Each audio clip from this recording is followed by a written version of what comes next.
496장.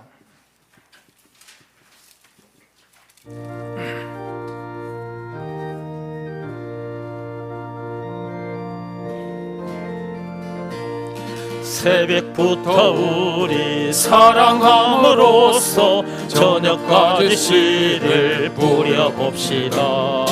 열매 차차 익어 곡식 거둘 때에 기쁨으로 단을 거두리로다. 거두리로다. 거두리로다. 기쁨으로 단을 거두리로다. 거두리로다. 거두리로다.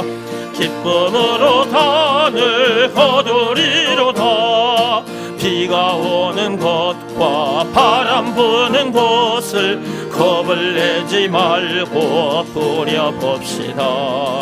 일을 마쳐놓고 곡식 거둘 때에 기쁨으로 단을 거두리로다. 씨를 뿌릴 때에 나지 아니할까 염려하며 심히 애탈지라도 나중 예수께서 칭찬하시리니 기쁨으로 단을 거두리로다. 거두리로다. 거두리로다. 기쁨으로 단을 거두리로다. 거두리로다. 거두리로다. 기쁨으로 단을 거두리로다.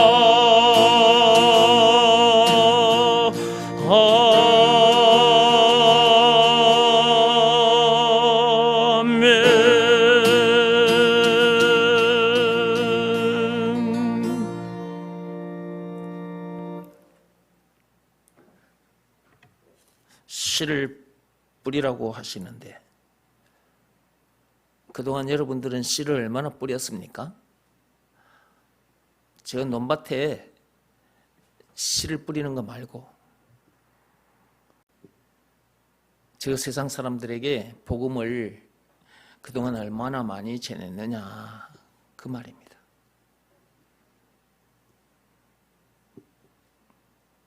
논밭에도 씨를 뿌려야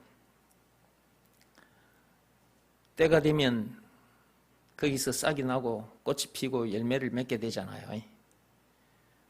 그러면 그것을 이제 걷어들이잖아요. 창고에. 그런 것처럼 영적으로도 저 세상에 나가서 저 사람들에게 씨를 뿌려야 되거든요. 복음을 전해야 된다 그 말이에요. 하늘로부터 내려온 생명의 씨, 예수, 생명의 떡, 생명의 물, 예수. 그 생명의 씨를 저 세상 사람들에게 전해야 새 생명을 얻게 될 거 아니겠습니까? 그리고 자라게 될 것이고 그들 또한 자라서 열매를 맺게 될 것이고 그동안 여러분들이 씨를 얼마나 많이 뿌렸느냐 한번 점검해 보시기 바랍니다. 점검해 보시고 그동안 씨를 많이 뿌리지 못했다 라고 판단되면 씨를 많이 뿌리시기 바랍니다. 그 씨를 많이 뿌린 자들 반드시 상급받습니다. 하나님께서 계시록 22장 12절에 씨를 뿌린 자들에게 상급을 주시겠다 약속하셨거든요. 한번 읽어볼까요? 계시록 22장 12절.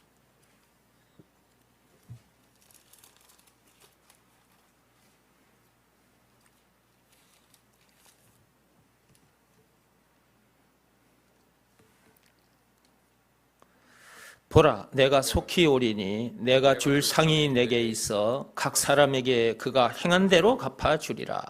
아멘. 하나님께서 각 사람이 행한 대로 갚아주시겠다 그랬어요.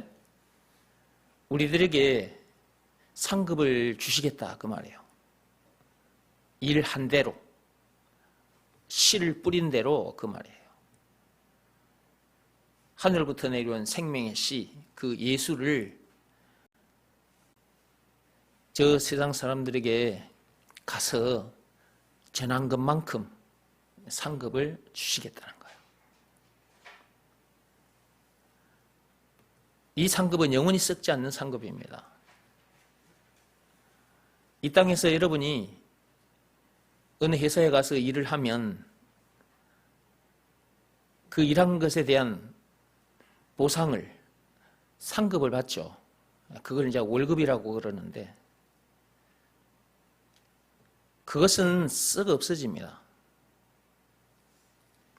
그러나 장차 하나님으로부터 받게 될 그 상급은 영원히 썩지 않을 상급입니다. 그래서 이 땅에 머무는 동안 하늘부터 내려온 생명의 씨를, 생명의 떡을, 생명의 물, 그 예수를 저 세상 사람들에게 많이 전해주면 그 일한 대로 하나님께서 상급을 주시겠다. 반드시 주십니다. 그분은 약속해놓고 한 번도 어긴 적이 없습니다.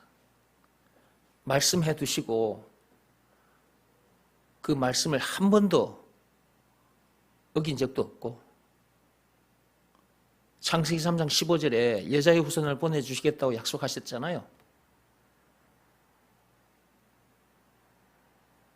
성자 예수, 하나님의 아들 예수, 자기 아들을 보내주시겠다 약속하셨는데 그 약속도 지키셨잖아요. 그 성자 예수가 이 땅에 오시면 그 엄청난 십자가 사건을 당할 걸 알고 보내셨잖아요. 그 엄청난 십자가 사건을 당할 걸 아시면서도 그 약속을 지키셨어요. 그런데 우리들에게 상급을 주시겠다, 이 약속을 안 지키시겠습니까? 반드시 그분은 우리들에게 일한 대로 갚아주십니다. 그러므로 새벽부터 농부가 논밭에 씨를 뿌리고 새벽부터 나가서 그 농작물들을 잘 자라도록 물도 대주고 거름도 주고 그러는 것처럼 또 해충이 또 그 농작물을 뜯어먹으면 안 되니까 또 해충도 잡아주고,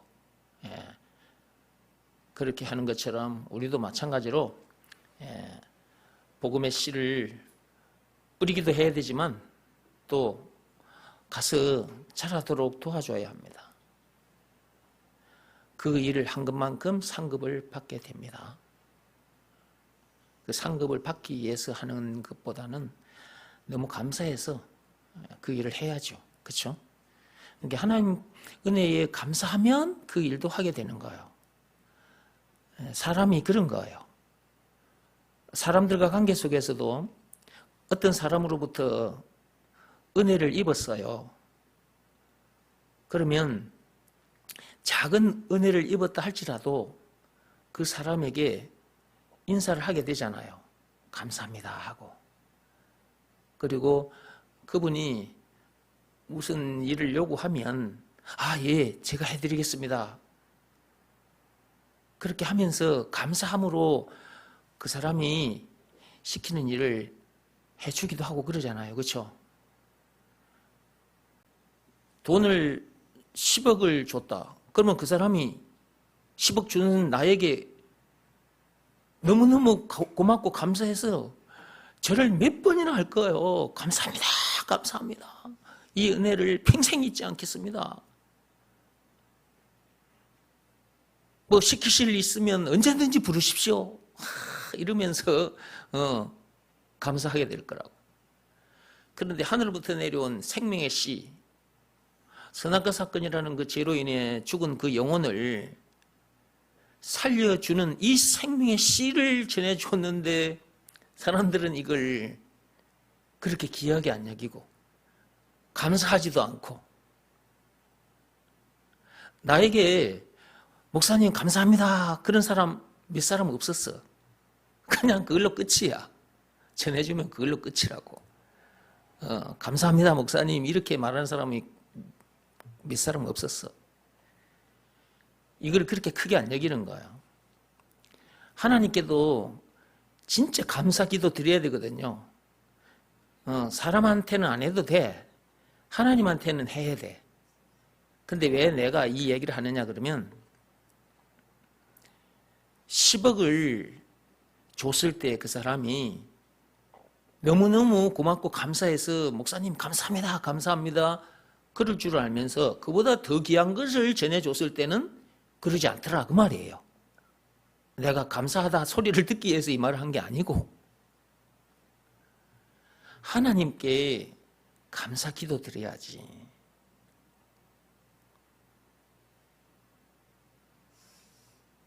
하나님께서 그리스도를 선물로 주셨잖아. 그리스도 안에 죄와 마귀와 죽음 문제를 비롯한 인생의 모든 문제에 답이 들어있고, 영생은 물론 천국을 비롯한 하나님의 모든 보화가 들어있잖아요. 그 엄청난 것을, 그 그리스도를 하나님으로부터 받았다면 하나님께 감사할 수밖에 없는 거잖아. 10억을 받아도 감사하다고 하는데 10억과 비교할 수 없는 어마어마한 참으로 귀한 것, 그 그리스도를 받았음에도 불구하고 감사할 줄도 모르고, 그리고 그분이 시키신 일도 하지 않고, 그분이 우리에게 시키신 일이 있잖아요. 하늘부터 내려온 생명의 씨를, 생명의 물, 생명의 떡, 그 예수를 저 세상 사람들에게 전해주라고. 사도행전 1장 8절 땅끝까지 증인이 되라고 하셨잖아. 사도행전 5장 42절에 성전에 있든지 어디에 있든지, 집에 있든지 일터에 있든지 어디에 있든지 간에 하늘부터 내려온 생명의 씨를 전해주라고. 감사해서 하게 되는 거예요. 감사해서. 그런데 하나님께서 주신 그 엄청난 선물, 그 그리스도를 받았다고 하면서도 그게 얼마나 귀한 것인지를 영혼의 피부로 느끼지를 못하니까, 이것보다 귀한 것은 없다, 내 생명보다 귀하다, 이렇게 귀하게 여겨져야 그것을 주신 하나님께 감사하게 되고, 그분이 시키지 않아도 그분의 뜻이 무엇인지를 알고 그 뜻을 이루어드리는 일에, 복음 전하는 일에, 생명의 씨를 전해주는 일에 최선을 다하게 되지. 그게 하나님의 은혜에 조금이라도 보답하는 길이에요.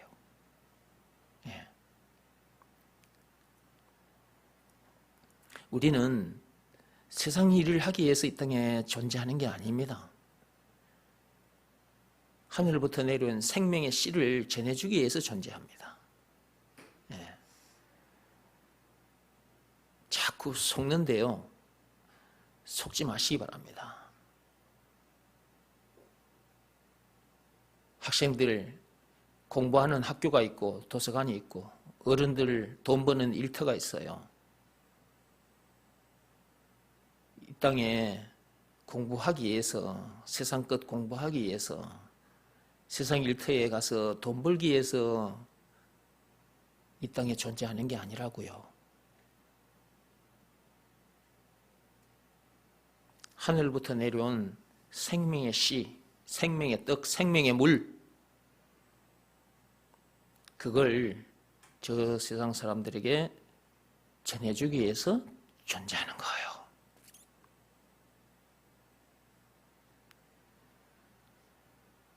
그런데 학생들이 학교에 가서, 그리고 어른들이 일터에 가서 그렇다는 걸 까맣게 잊어버린 채 공부하기 바쁘고 돈 벌기 바쁜 거예요.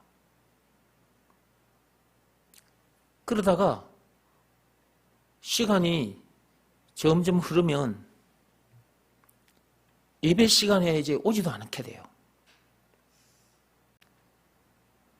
공부하는 일, 돈 버는 일, 이것 때문에 예배 시간에 나타나지도 않게 돼. 예배 시간에 와서 예배를 드려야 되는데 예배 시간에 나타나지도 않게 된다고. 공부 때문에, 세상 일 때문에, 돈 때문에.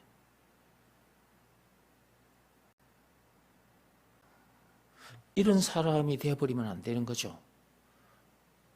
그런 사람으로 살았다 할지라도 하나님으로부터 이 엄청난 은혜를 입었다면 그 은혜에 감사해서 내가 여태껏 그렇게 살았지만 앞으로는 내가 그렇게 살지 않아야지. 앞으로는 내가 하나님의 뜻을 이루어드리는 일에 최선을 다해야지. 나에게 주어진 시간도 나에게 주어진 재물도 내 육신의 생명까지 이 몸도 복음 전하는 일에 하늘부터 내려온 이 씨를 전해주는 일에 다 던져놓고 살아야지. 그런 중심을 가지고 살게 되면 예배 시간은 저절로 와서 예배 드리게 돼 있어. 그게 그 속에 들어있잖아. 그런 삶을 사는 사람 속에 예배 시간에 와서 예배 드리는 것, 그 속에 들어있잖아요.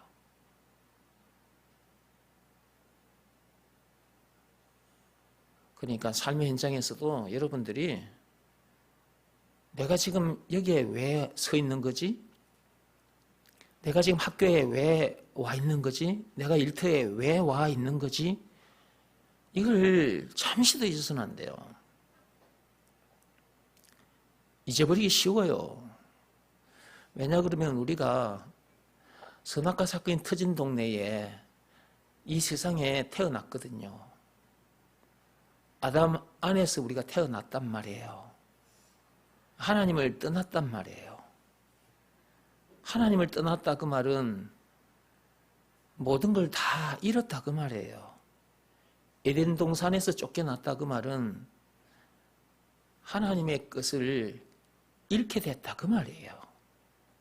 잃어버렸기 때문에 자꾸만 챙기려고 해요. 그 챙기는 것이 뭐냐? 육적인 거, 육적인 거. 눈에 보이고 손에 만져지는 것. 우리 몸에 배고픔을 채우는 것. 또 우리 몸 이렇게 추우면 또 옷도 입어야 되잖아. 먹고 마시고 입는 것. 이 몸에 필요한 것을 얻기 위해서, 챙기기 위해서 애를 쓸 수밖에 없게 된 거예요.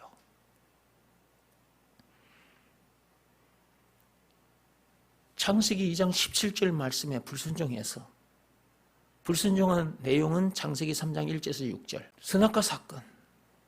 그 죄로 인해서 하나님을 떠남으로 사람들이 그렇게 된 거라고 말이에요. 선악과 사건으로 인해서 그런 삶을 살다가 죽어 지옥 갈 수밖에 없는 그런 우리들을 건져내 주셨어. 그러니까 더 이상 문제될 것도 없고 부족함이 없는 사람이라는 걸 잠시도 잊지 말고 너희들은 내 뜻을 이루어 주라는 거예요. 세상 사람들처럼 그런 거 구하는 일에 목을 매지 말고 하늘부터 내려온 생명의 씨를 저 세상 사람들에게 가서 좀 전해주라는 거예요. 복음을. 법으로 말하자면 율법 말고 믿음의 법. 율법 들고 나가면 오히려 사망에 이르게 해주니까. 로마서 7장 10절. 그러니까 믿음의 법을 들고 나가야 돼. 생명의 법, 성령의 법, 믿음의 법을 들고 나가야 돼. 로마서 3장 27절. 그 법을 들고 나가라는 거예요. 전해주라는 거예요. 그 일을 하려고 그 현장에 가 있는 건데 까맣게 까맣게 잊어버린다는, 까맣게 잊어버려. 그러니까 그동안 말씀을 계속 들었음에도 불구하고 그 현장에 가면 자기가 여기에 왜 와 있지? 까맣게 잊어버리고, 학생은 저 세상 학생들처럼, 어른들은 저 세상 어른들처럼 공부하는 일에, 돈 버는 일에 푹 빠져 있다 이 말이지. 언제까지 이런 모습으로 살 것인가? 언제까지 우리가 이런 모습으로 살아야 될까요? 예수님께서 다시 오시는 그날까지 우리가 이런 모습으로 살아야 합니까? 그건 아니라고 생각됩니다. 그분이 오시기 전에, 물론 언제 오실지도 우리는 알 수가 없어. 오늘 밤에 오실 수도 있고 10년 후에 오실 수도 있고 우리는 언제 오실지 몰라. 그러나 그분이 오시기 전에 우리가 그런 모습 청산하고 그 현장에 복음 전하러 와 있다. 나는 이 학교에 복음 전하러 왔다. 나는 이 일터에 복음 전하러 왔다. 나는 왕 같은 제사장이다. 라는 것을 잠시도 잊지 말고 그런 사람답게 살아야 안 되겠습니까? 하나님이 왜 이런 말씀을 주실까요? 이런 사람 되라고 이 말씀을 주신 거잖아요. 이 말씀을 듣지 않으면 이런 사람이 될 수가 없잖아. 이런 사람 되라고 불러내서 이런 말씀을 들려주시는 거죠. 말씀 들으면서 예수님 오시기 전에 내가 이런 사람으로 살아야 되겠구나. 이런 결단을 해야 되는 거 아니겠습니까? 그리고 그렇게 살아야죠. 그냥 삶 자체가 복음 전하는 삶인 거야. 삶 자체가 뭐라고요? 복음 전하는 삶. 이걸 잊으면 안 돼요. 잊기 쉽습니다. 그 현장에 가서 까맣게 잊어버리기 쉬워요. 참 이상하죠, 그죠? 까맣게 잊어버려요. 야, 잊어라 하지 않았는데 그 현장에 가면 자기가 누군지 무슨 일을 하러 왔는지 까맣게 잊어버려요. 그냥 잊어버리는 게 자동이에요, 자동.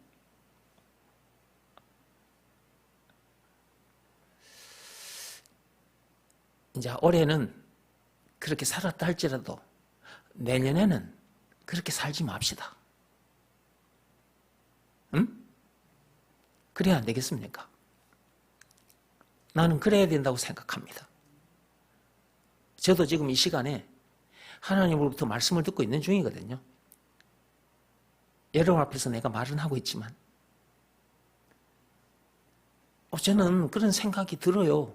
그래야 되겠다. 그런 생각이 드는데 여러분은 이런 생각이 안 됩니까? 듭니까? 그게 정상입니다. 하나님으로부터 큰 은혜를 입었기 때문에 감사해서 그분의 뜻을 이루어드리는 거죠. 그런데 그분이 그 일한 대로 상급을 주시겠다는 거예요. 그러니 또 감사하지. 그렇잖아요. 그리스도라는 선물을 받아서 너무너무 감사한데 그리스도를 다른 사람에게 전했는데 거기에 따른 상급을 주시겠다고 하니 또 감사가 또 올라오는 거지. 우리의 삶은 감사의 삶이야. 감사의 삶. 복음 전하는 삶. 어찌든지 하여튼 시간 나는 대로 복음을 전해야 돼. 여러분들이 이곳에 와서 말씀 먹고 또 카톡에 올려놓은 메시지나 또 유튜브 영상이나 이런 것을 누구에겐가 전해주면 돼. 그 사람이 보든지 말든지 일단 하나는 알려줘야 될 거 아니에요. 복음 전하기 얼마나 좋아? 우리가 쫙 땅끝까지 안 가도 됩니다. 우리가 서 있는 자리가 땅끝이라. 요거 하나 들고 있으면 땅끝까지 복음을 전할 수가 있어. 스마트폰으로. 그러니까 여러분들이 유튜브에 올라온 영상을 한 사람에게 전해줘도 그것이 하늘부터 내려온 생명의 씨를 전해준 거하고 똑같은 거예요.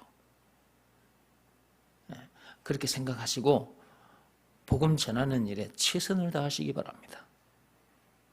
새벽부터입니다. 496장.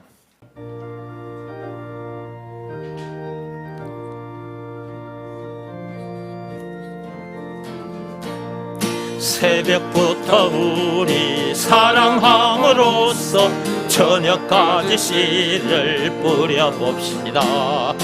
열매 차차 익어 혹시 거둘 때에 기쁨으로 단을 거두리로다.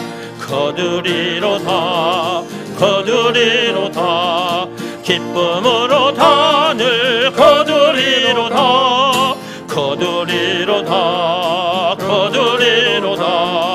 기쁨으로 단을 거두리로다.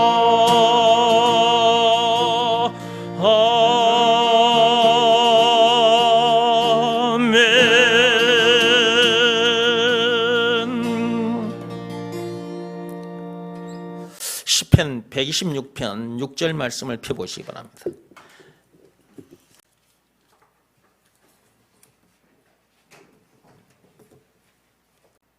울며 씨를 뿌리러 나가는 자는 반드시 기쁨으로 그 곡식단을 가지고 돌아오리로다.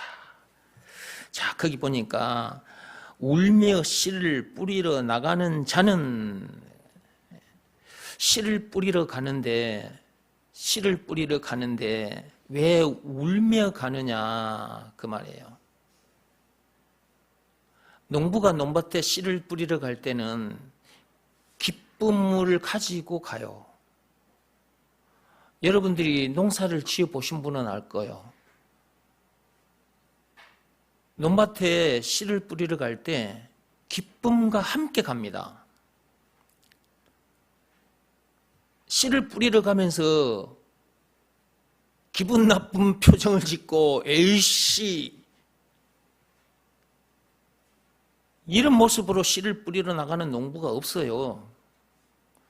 씨를 뿌리러 갈 때는 기쁨을 가지고 가요. 그 기쁨은 무슨 기쁨이냐? 이 씨를 뿌려서 수십 배의 열매를 얻게 된다는 것이 눈에 미리서 보이기 때문에 그 기쁨이 있기 때문에 그 기쁨으로 씨를 뿌리러 가는 거예요. 논밭에 뿌리는 씨앗은 기쁨으로 뿌릴 수가 있습니다. 그러나 하늘부터 내려온 생명의 씨, 생명의 떡, 생명의 물, 그 예수, 이것을 저 세상 사람들 마음밭에 뿌리러 나갈 때는 눈에서 눈물이 날 때가 많습니다. 저도 하늘부터 내려온 이 생명의 씨를 저 세상 사람들 마음밭에 그동안 참 많이 뿌렸는데 때로는 기쁨도 있었지만 그보다는 눈물 흘릴 때가 많았습니다.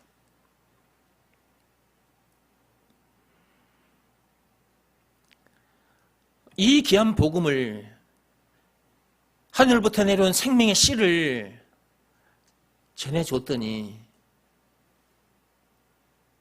기뻐하고 감사하는 자들보다는 오히려 나를 욕하고 비방하는 사람들도 많았고요. 그리고 이 귀한 복음을 전해줘서 저에게 주어진 시간도, 저에게 주어진 재물도, 저에게 주어진 이 육신의 생명까지도, 이 몸도 그들을 살리는 일에, 세워주는 일에, 자라게 해주는 일에 몇 년 동안 공을 들였는데 어느 날 뒤통수 치고 배신하고 나간 사람들도 있었거든요. 한두 명이 아닙니다. 여러분들이 다 눈으로 보셨잖아요. 이 교회에 남아있는 여러분들이 다 보셨잖아요. 그런 사람들이 그동안 수십 명이잖아요. 우리가 하늘부터 내려온 이 씨를 들고 나가서 사람들 마음밭에 뿌리게 되면 핍박받는 것은 어쩔 수 없는 것이다. 눈물이 날 수 있습니다. 제 인간들이 어떻게 나에게 저릴 수 있나? 눈물 날 수 있어요. 응? 그러나 우리는 답이 있기 때문에 답으로 뛰어넘고 또 그 너머에 또 다른 사람에게 가서 또 복음을 전하고 또 그들이 또 핍박하면 우리 눈에 눈물 나게 하면 또 그 뛰어넘고 그 너머에 있는 사람들에게 가서 전해주고 그러면 되는 것입니다.